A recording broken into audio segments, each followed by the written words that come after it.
maishani mwangu, ameondoa mzigo moyoni mwangu.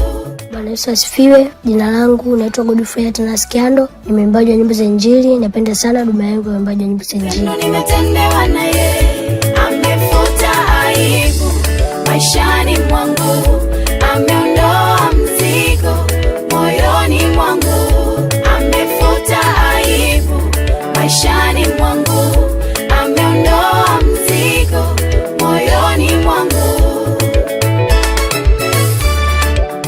Mimi nimezaliwa katika familia ya Athanas Kiando. Ni mtoto wa tatu katika familia ya watoto watatu. Huduma yangu ya uimbaji nakumbuka ilianza siku ambapo babangu ilikuwa na mamangu anabariki ndoa.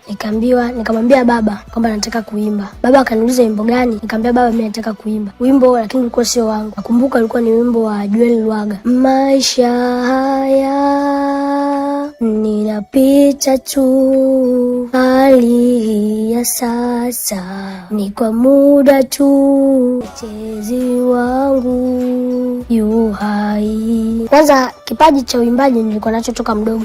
Sema kilikuwa kijajulikana kwamba ninacho. Kwa hiyo nikiwa nikisikia vile waimbaji wanaimba na mimi nakuwa natamani kuimba. Kwa hiyo niliposikia kwamba kuna tukio ambalo baba anataka kubariki ndoa, nikasema kuimba hapana. Ni nyimbo nyingi sana nilikuwa nazisikia na nilikuwa nazipenda.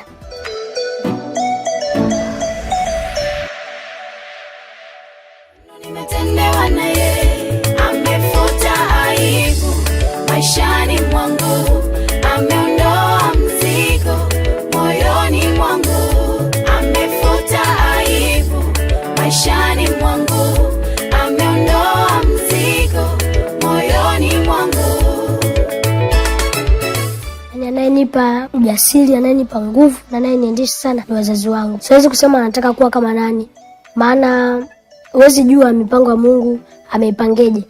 Nashangaa Mungu anataka wewe mwimbaji mkubwa kidunia, lakini wewe naweza nisema nataka mfano wewe kama mwimbaji fulani, lakini Mungu yeye amepanga wewe mwimbaji mkubwa zaidi ya huyo mwimbaji wa kidunia.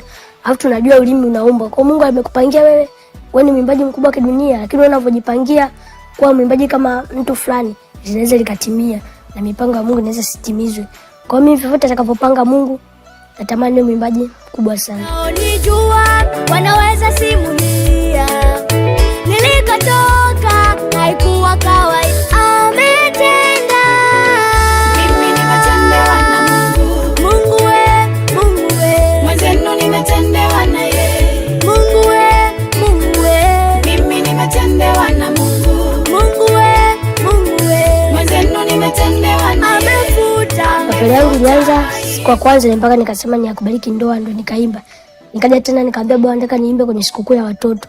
Nikaimba tena. Kwa hiyo nilipoimba pale baba akajua mimi nina ujasiri na na kipaji cha kuimba, ndio kipaji changu kikajulikana pale. Kwa baba akasema acha nitafutie mtu, maana nilikuwa mdogo, nitafutie mtu atakayeweza kuniandikia nyimbo kisha mimi niimbe. Yeye mwalimu kazi yake ilikuwa tu ni kuandika nyimbo na kuipangilia vizuri. Ayu ya kusifu, au ya nyimbo ya kujitambulisha mwenyewe, au nyimbo ya namna gani. Kwa hiyo mwalimu kazi yake ilikuwa sio ni kunifundisha mimi kuimba. Yeye kazi yake ni kuandika, labda kunipa tuni wa wimbo kwamba niimbaje, lakini mimi tayari nilikuwa na kipaji cha kuimba, nilikuwa na kalama ya kuimba. Yeye kazi yake ilikuwa ni kuandika tu kama hii ni chorus, beti la kwanza, chorus, beti ya pili na kupangilia kama hivyo. Wimbo naweza kushangaa tu nimekaa mwenyewe, nimeandika wimbo na naandika wimbo fulani, lakini kwa siandiki bila mpangilio. Kwa baba akaenda kuangalia wimbo, anaangalia, aenda kumwambia mwalimu sasa tutengenezee vizuri, aweke kimpangilio.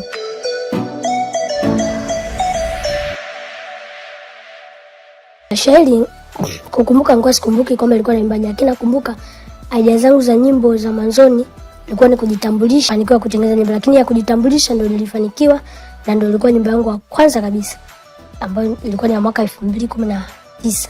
Kusema kweli mimi siku yangu ya kwanza kwenda studio, kwanza kurekodi ikiwa studio na nikausikiliza kabisa kwamba umetoka studio, nilikuwa nimeomba kujitambulisha mimi. Kwa jina naitwa Godfrey Kiando. Kwa jina naitwa Godfrey Kiando, nimeamua kumtumikia Mungu. Sinishangae kwa udogo wangu, habari ni hiyo.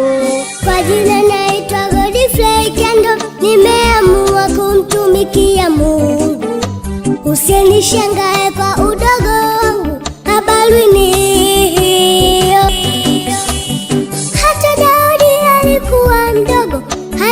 alipopigana na yule Goliati, kwa uwezo wa Mungu alimshinda, na mimi nitashinda. Kwa jina naitwa Godfrey Kendo, nimeamua kumtumikia Mungu.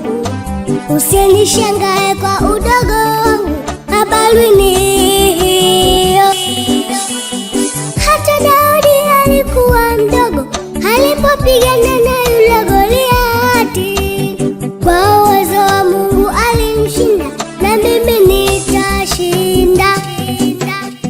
Sio mimi, ni Bwana amenituma niwatangazie habari njema.